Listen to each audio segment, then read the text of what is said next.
आपल्या मेहनतीचे, आपल्या कष्टाचे पैसे आपल्या घरातच टिकून राहावे, वायफळ ते खर्च होऊ नये, घरातील पैशाला पैसा जोडत राहावा, ह्याच्यासाठी म्हणजेच लक्ष्मी प्राप्ती करण्यासाठी, त्याचबरोबर लक्ष्मीला स्थिर करण्यासाठी नारळाचा अत्यंत प्रभावी असा उपाय सेवा आपल्याला करायची आहे।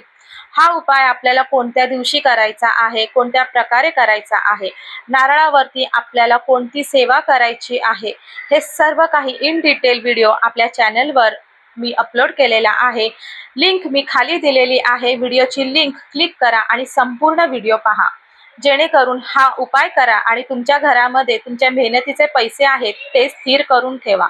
म्हणजेच पैसे आपल्या घरातून बाहेर पडता कामा नये आणि आपल्या घरामध्ये नेहमी बरकत राहावी, पैशाला पैसा हा जोडून राहावा, कधीही आपल्याला पैशाची कमतरता होऊ नये आणि पैशासाठी इतर कोणापुढेही आपल्याला हात पसरवता कामा नये, म्हणून हा उपाय नक्की करा, सर्वांनी करा। उपाय कसा करायचा आहे, हा पूर्ण व्हिडिओची लिंक मी खाली दिलेली आहे, नक्कीच लिंकवर क्लिक करा आणि सर्व व्हिडिओ नक्की पहा। श्री स्वामी समर्थ, जय महाकाली।